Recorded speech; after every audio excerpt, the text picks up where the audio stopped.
Good. Are you all ready? Yes. My name is Mo Aziz, M-O-A-Z-I-Z. Appreciate everybody coming here today. We are here with our client, Mr. Omar Medina. Mr. Medina was a framing contractor at a Lennar home building site on May the 23rd when he and his work crew were suddenly and unexpectedly faced with very severe weather conditions. These conditions were of a nature that caused the building that they were sheltering in to collapse, caused severe injuries to Omar and his co-workers, and unfortunately 2 of his co-workers died. Omar has suffered severe injuries, has been in the hospital, and is headed back for medical treatment.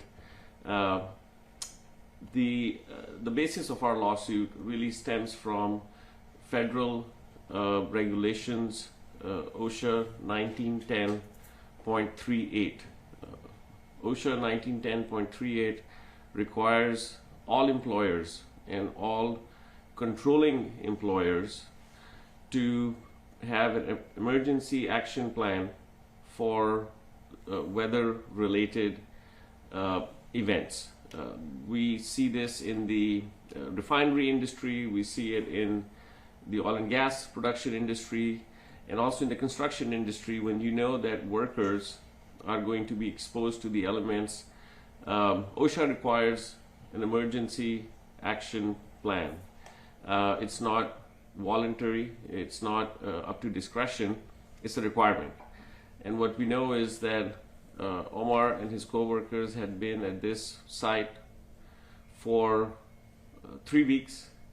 They were not provided any guidance from the construction site manager about what to do in a weather-related event, in severe weather.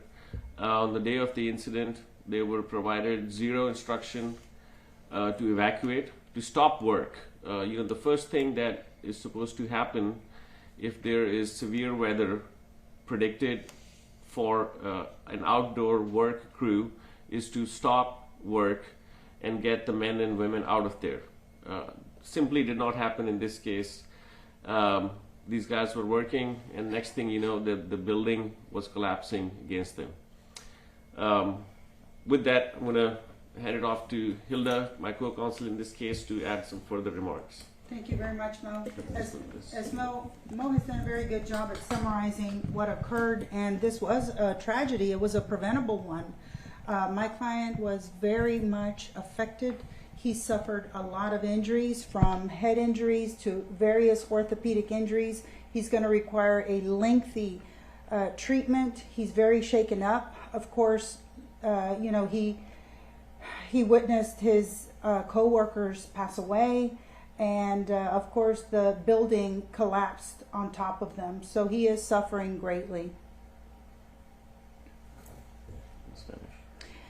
También quiero decirles en español que mi cliente ahorita, él sufrió mucho por el derrumbo que ocurrió el martes. Eso fue un acto que pudo haber sido prevenible. Como ha dicho mi pareja aquí, el abogado Mo, esto fue algo que las regulaciones federales ya han dicho, que esto se puede prevenir. Pero en este caso, ellos estuvieron allí y los dejaron sin ninguna ayuda, y este derrumbo que ocurrió, bueno, les cayó la casa encima, se murieron 2, y mi cliente está sumamente afectado psicológicamente, y él está afectado también físicamente con varias lesiones, así como lo miran ahorita. Él ahorita está sufriendo mucho y aún tiene que seguir y continuar más cuidado médico. What are the extent of his injuries? Well, we don't know the full extent of his injuries. We know that he's been injured substantially, but he does have head injuries and multiple orthopedic injuries. Is it going to require him to have therapy or some sort of follow-ups? Can you explain that to us? Absolutely, and of course his doctors are the ones that are going to recommend his treatment, but he's very likely to need extensive medical care. ¿Qué fallas fueron las que sucedieron durante ese incidente de acuerdo a ustedes?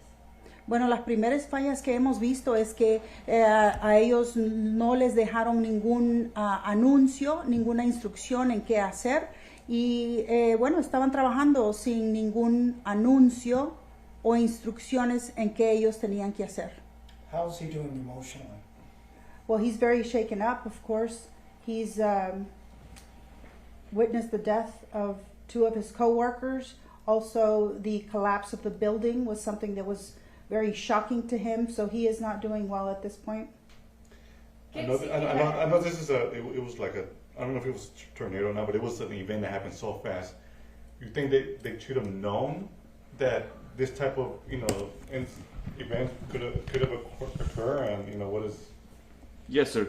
So as I was mentioning earlier, that OSHA requires employers who control work sites where workers are going to be exposed to elements to have an emergency action plan. That plan requires daily monitoring of weather events and real-time monitoring. And as we know, in this day and age, all of these local channels provide up weather alerts, weather monitoring, right? So it's not something that's not possible, and the industry requires that. The industry standard is that daily monitoring for weather alerts, because the men are working outside, the men and women are working outside, and we know that on the 23rd there were in that area the forecast got from bad to worse to very dangerous, right? And the real problem is, obviously nobody can control the weather, right? I mean, nobody can control nature, but the issue is that once things started to go bad, these guys didn't know what to do. They didn't know where to go, so they are in buildings that are under construction, and they had no warning. There was nobody on site from Lennar. There was no construction manager to guide them. Typically in these type of situations, every construction site has a construction manager whose job it is to make sure that safety is being followed. So obviously the weather's getting bad. They noticed that, right? Were they told to stop, to keep going?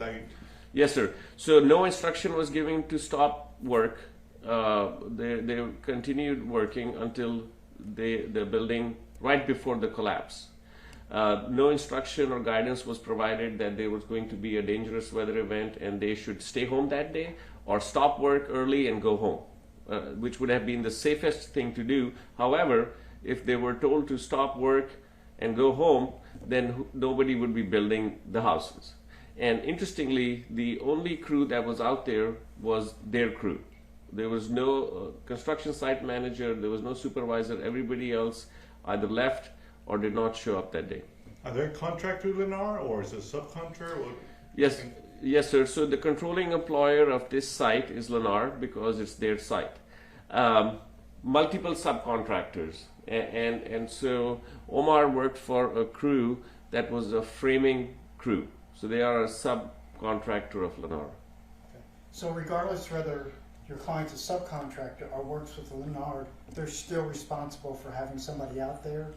Is that correct? Yes, sir. So the per the OSHA requirements, which is the the federal employee safety organization, the entity that controls the site, which in this case is Lennar, is responsible for an emergency action plan, is responsible for a severe weather emergency plan, and when to stop and start work. I mean, they have the ultimate authority and the obligation to have those types of plans. Was your client on top of the frame? Was he in the bottom? Where was he when this occurred? Yes, sir. So my understanding is that they were on the second floor, and at some point when things became very precarious, they decided to come down. Things were moving fast, and that's when the building collapsed, and that's where they were trapped. So in addition to at some point realizing that his co-workers had died, his friends had died, he himself thought he was not going to make it. That's one of his, when I think somebody asked how is he doing emotionally, in addition to all the physical trauma that you see, one of his biggest fears was that he was going to be buried alive. What are you asking for? As far as the monetary amount is concerned, it's too early to tell because he's a young man. We don't know what his ability to go back to work is going to be. There's going to be a long course of treatment, but we also want the construction industry to take notice of this situation. Okay, bless you. We want the construction industry that is basically built off the backs of these men and women, right? To make sure that they are provided with safe work practices. One of the men who died, I'm told, was already on crutches. I mean, so go figure.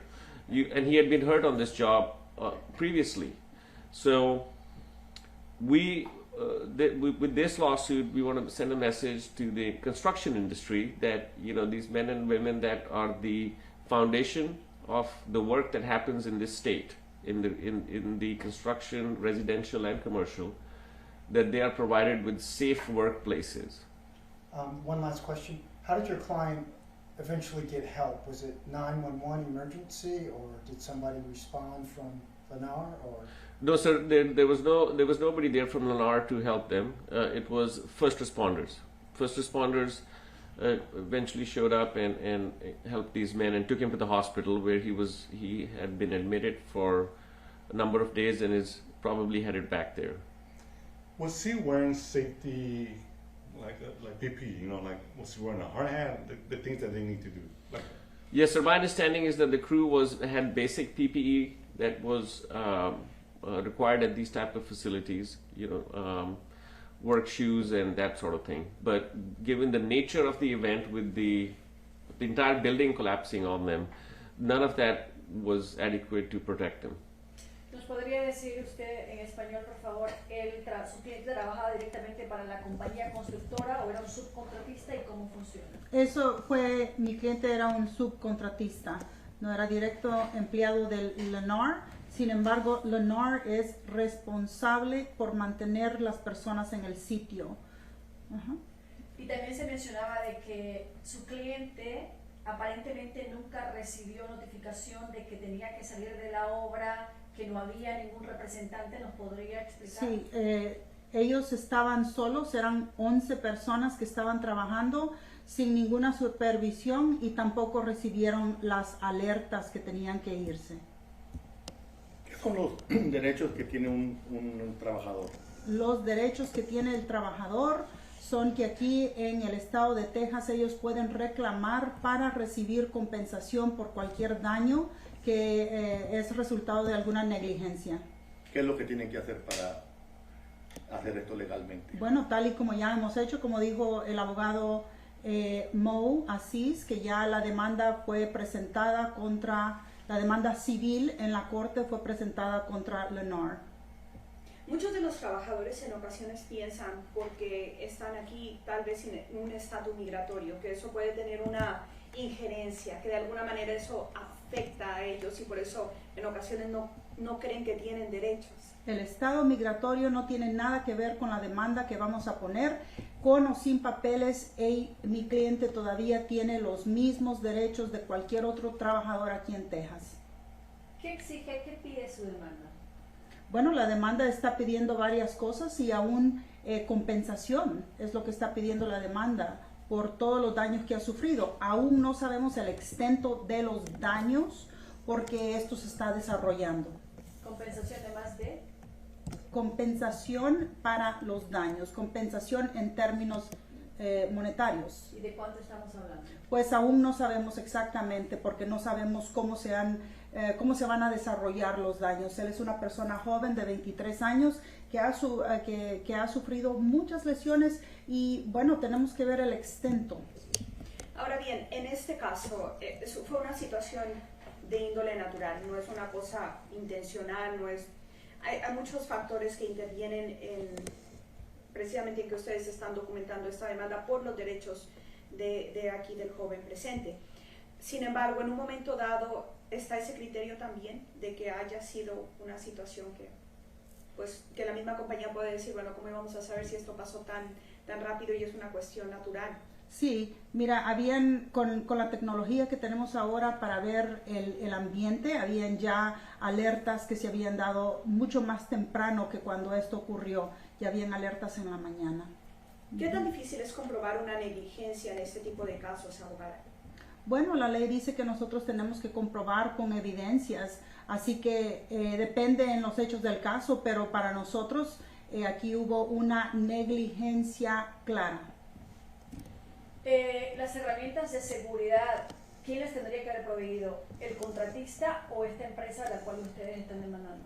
Bueno, she wants to know who was supposed to have provided the PPE or the protective. Was it Lennar or was it his direct employer? Yes, ma'am. So the actual PPE is provided by his employer, and we're talking about a hard hat, safety glasses, a vest, and work shoes. But every site has site-specific PPE requirements that is controlled by the site manager, which would be Lennar. So if they want to give them more PPE, that can be required. Does the worker have the right to stop working if he feels his job is dangerous? Yes, sir. So that's a great question, right? So stop work authority is a term that we hear again and again and again in every case, that everybody has the right to stop work, okay? But that's on paper. We know in reality that these guys who are basically doing the labor, the laborers, if they say that they are going to stop work, guess what's going to happen to them? They'll go find some other laborers. So stop work authority is a term that is preached a lot in textbooks, but is not really followed in the field. So a lot of the workers, the laborers, they may have immigration status issues, right? The law applies, it covers them, right? Regardless of their status, right? Yes, sir. So a worker's immigration status in this type of case is irrelevant. The Texas Supreme Court has ruled on that. But just from a practical perspective, right? I mean, if these companies are going to build off the backs of these people, literally, and make billions of dollars of profits every year in the construction industry, then if something happens to these workers, they have the same rights as they should, regardless of their status. So their rights are equal to anybody else's, regardless of anybody's status. And do we know who is the subcontractor? Ma'am, he was working. The name of the subcontractor, his the company or the name? It was. It's. I can get you the name. It's not a big company. I think they were just guys that they had gathered up to work at this site. But he was working for an individual. Does that help these construction companies to get more work done through contractors and then subcontractors and then other people that know those subcontractors? I mean, does that help them to escape the law when it comes about being responsible for them? Yes, ma'am. So the way that they can set up these contracts is to absolve themselves of responsibility, right? So if there is a written contract, they can try to absolve or evade liability for accidents that happen on the work site, but ultimately, under Texas law, it is their work site. They have the ultimate right to control anything that happens over there and how it happens. How does OSHA come and play in this case? Yes, sir. So I'm telling you, OSHA, is the ultimate federal agency that controls worker safety, and OSHA has a specific rule, 1910.38, okay, that talks about severe weather emergency action plans. And so this is not the first time that something like this had happened, and this rule has existed for decades. It's not even anything new. So OSHA mandates an employer to have an emergency action plan that would be used in this type of situation. These men were provided with zero plan on what to do. you think you'll be able to prove that it was negligence on the part of Lennar and the subcontractor? Yes, You'll sir. be able to prove that? We will, well, what we know so far is that they were provided no guidance. And what OSHA requires is that from the day one when they showed up on this job site, they should have had a plan provided to them. That if there's a weather emergency, this is where you all need to go. Number one. On the day of the incident, they should have had a work safety meeting that morning. And if there was some bad weather expected, that should have been discussed. Number three, once it became apparent to everybody in that area that weather alerts were going off on people's phones, they should have immediately ordered stop work and everybody should have evacuated the site. If they were not able to evacuate, they should have been provided a safe muster point. None of those things happened. None of those things happened. And that is the main cause of this tragedy. Is your client going to be give able to us? talk? I think he can take some limited questions as to how he's feeling. If you all want to ask him some questions. Vamos a permitir unas cuantas preguntas para ver qué te- a ver cómo te sientes. Ok. Unas preguntas breves. Abogada, puede mover el micrófono de Univision, el mejor de todos. Ese está Sorry, bueno. Telemundo. Ahí lo hubiera dejado. Did you slide one? Which one is yours? Yeah.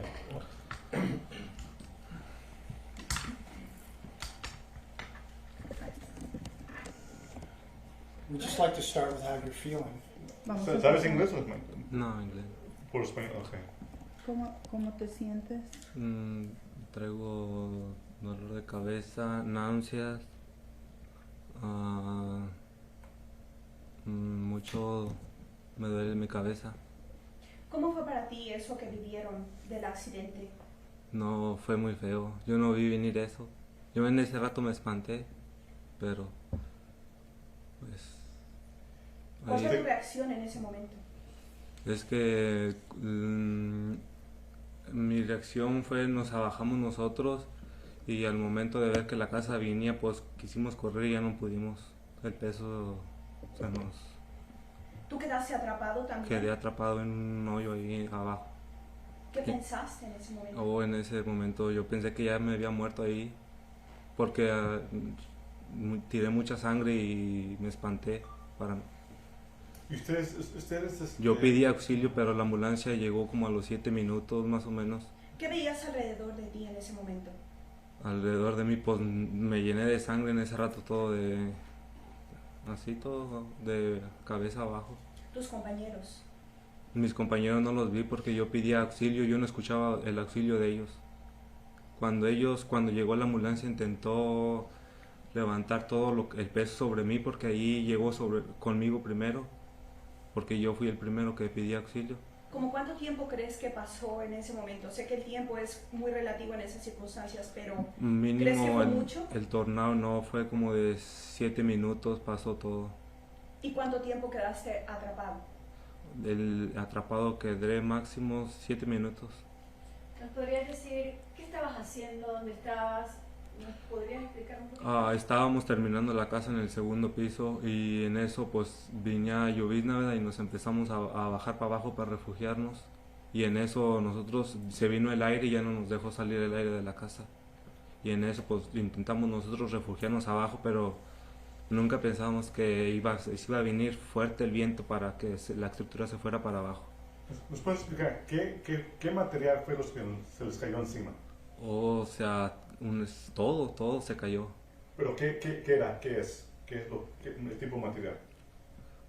Sería el frame, la madera nueva. O sea, nosotros construimos las casas desde el frame nuevo. Entonces la madera que se les cayó Sí, encima. la madera, todo, o sea, el piso, trozas, paredes, arriba cayeron todo. Y eso es pesado. Sí, es muy pesado. Murieron 2 de mis compañeros. Mi compañero era el que me llevaba al trabajo, él desgraciadamente falleció. Y yo no lo conocías. Sí, tenía un año conociéndolos ahí. Al de 30 años, tenía un año conociéndolo. ¿Qué son tus planes? Pues ahí me hablaron en ese rato que estaba así, pero yo estaba muy asustado, se me puso mi garganta seca, muy asustado de mí. Tú dices que ustedes son los encargados de hacer el frame. Ujú. El frame fue lo que se cayó. Todo el frame. ¿Habrá fallado también el trabajo que quizás se hizo en ese frame? ¿Cómo falla? Para que fue la única casa que cayó. ¿Habrán hecho alguna falla, algo? Quizás no tenía el soporte necesario. Ujú. Todavía no, eso va a ser parte de la investigación y aún no se sabe exactamente la respuesta. Y el contratista nunca les dijo, si hay viento, lluvia, bájense, vayan al carro, nunca hubo un plan que usted. Nunca hubo así información hacia nosotros. Pero es que nunca nos esperábamos hacia un tornado porque pasó muy rápido, la mera verdad. Pasó como si nunca nos lo esperábamos, la verdad. Fue muy rápido. Fue muy rápido. El máximo duró 7 minutos y cuando nosotros quisimos salir pues ya no se pudo. Ya la estructura venía sobre nosotros. ¿Nos podrías enseñar las heridas a dónde recibiste el golpe? No, ahorita no. Él está bien adolorido ahorita. So his major injury is the one on top of his head. That's He has a lot of major injuries. That is one of his injuries. He suffered an open head wound, and he also suffered a traumatic head wound. So we don't know the extent of his injuries, but we do know that he is severely injured. And to both of you, is these specific location has been preserved? Have you guys make sure? Before you answer that, let's move. Oh, they're good microphones. In English and Spanish, though. Okay, hold on, give me a second. Hold on. Okay. Sorry, go ahead. So is this area, the location where the accident happened, that it's being preserved or, after a few days? Evidence or? Yes, ma'am. So one of the reasons that we've moved quick is to make sure that evidence is preserved. We have sent notice of this lawsuit to Lennar, and given the fact that there were multiple fatalities and 7 injuries where people had to go to the hospital, again, OSHA should be investigating this incident because not only are 7 workers gone to the hospital, 2 have died, right? So OSHA should have an investigation open and the site under control. Once that's done, it will be handed back to Lennar, and that's when we'll step in with our experts to do our investigation as to actual cause of the collapse and what exactly happened in the collapse. Why it's so important to preserve the evidence there at the place? Yes, ma'am, because obviously there's a lot of questions about why the building collapsed and at what stage of construction it was in, right? And so just from an evidentiary perspective, it is evidence, and that's why we need it preserved. Is this a civil lawsuit? Yes, sir, this is a civil lawsuit. Is there any criminal charges? So that would be up to the prosecutors of the county to decide. This is a civil lawsuit where we are seeking damages on behalf of our clients. You haven't heard from Lennar? No, sir. Abogada, explíquenos un poco por qué es tan importante que la gente sepa que existe un aspecto de la ley que no solamente va por el aspecto criminal, sino el lado civil, que la gente tiene ese derecho también en circunstancias como esta, donde tal vez no sabe quién puede hacerse responsable. Siempre hay una vía civil. Sí, claro que sí. Civil tiene que ver con ser compensado en una manera monetaria. Así que eso es lo que nosotros hemos hecho, es que hemos puesto la demanda contra Lennar para que nuestro cliente sea compensado. Así que hay 2 ramas, algo que es criminal y algo que es civil. Lo civil es lo que nosotros estamos ahorita trabajando con nuestro cliente. Thank you. Yeah. Thank you all. Thank you. Just stay in here. Puede quedarse aquí, ¿ok? No tiene que...